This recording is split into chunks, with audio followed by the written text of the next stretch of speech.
जी, Samajwadi party के राष्ट्रीय अध्यक्ष ये कह रहे हैं कि 2014 में जैसे आप आए थे वैसे ही 2024 में चले जाएंगे, क्या कहेंगे?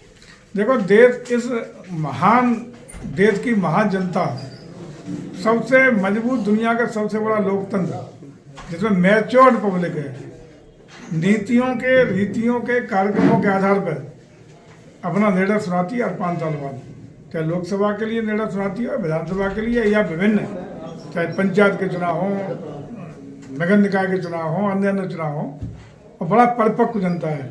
मैं समझता हूँ कि 12 से 17 तक जिस तरीके से लोगों ने उत्तर प्रदेश में समाजवादी पार्टी की गुंडई को, अपराधों को, अपराधियों को झेला है, अवैध जमीन कब्जे को लेकर झेला है, और जब तक याददाश्त इतनी कमज़ोर नहीं है उत्तर प्रदेश के लोगों की, वो भूली नहीं है, और जब तक याददाश्त में उनके रहेगा पब्लिक के, तब तक समाजवादी पार्टी का नंबर उत्तर प्रदेश में लगने वाला नहीं है।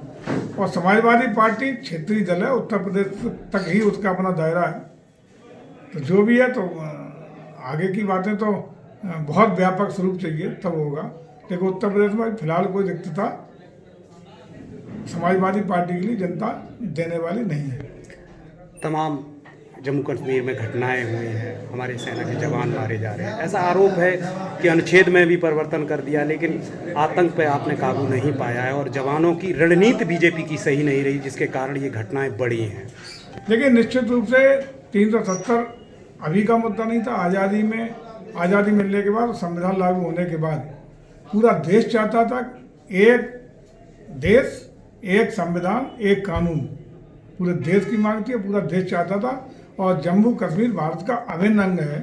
उस अभिन्न अंग के लिए 2 कानून नहीं हो सकते थे, और ये कृतज्ञ है पूरा राष्ट्र कि आदरणीय मोदी के नेतृत्व में वो सपना जो देश का था वो पूरा होने का काम हुआ है। और 370 और 35 से हटने के बाद अंतिम रूप से जम्मू कश्मीर को भारतीय संविधान के तहत ला करके एक अभिन्न अंग के रूप में स्वीकार करने का काम हुआ है। इसके लिए पूरा देश कृतज्ञ और आभारी है भारतीय जनता पार्टी की सरकार का। अब दूसरा मामला जो आतंकवाद का, वो आतंकवाद देश का नहीं है, बल्कि पाकिस्तान से उपजाया हुआ, पैदा किया हुआ, प्रायोजित आतंकवाद है, जिसको समाप्त करने का प्रयास हो रहा है। साथ ही साथ चूंकि आतंकवाद समाप्त हो रहा है, तो बौखलाहट में पाकिस्तान से भेजे हुए आतंकवादी या प्रशिक्षित आतंकवादी इस तरह की घटनाओं को कभी कभी अपने अंदाज में अंजाम देने का काम करते हैं। लेकिन ये सही है कि आज अमन चैन की ओर, सुख शांति की ओर चल पड़ा है जम्मू कश्मीर।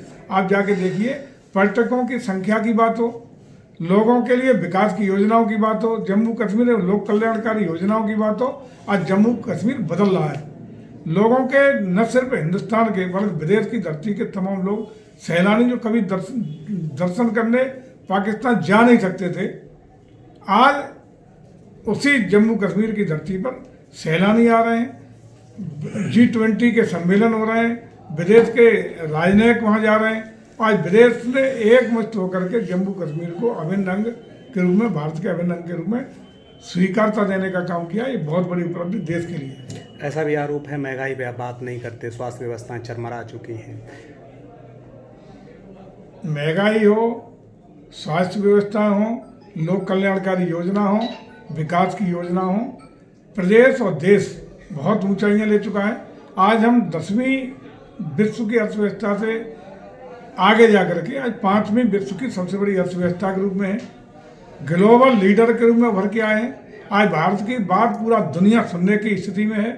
भारत चंद्रमा पर चंद्रयान 3 के माध्यम से दक्षिणी ध्रुव पर पहुंचने वाला दुनिया का पहला देश बना है। इसका मतलब टेक्नोलॉजी में हम बहुत आगे हैं।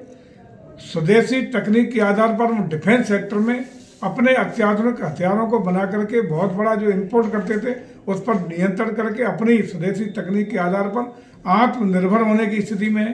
आज भारत का किसान, भारत का व्यापारी, भारत का उद्योगपति बहुत आगे जा रहा है। देश का जो परफेक्शन है पूरी दुनिया में, अब पिछड़ा हुआ भारत नहीं, एक उभरता हुआ, चमकता दमकता भारत पूरे विश्व के सामने खड़ा है।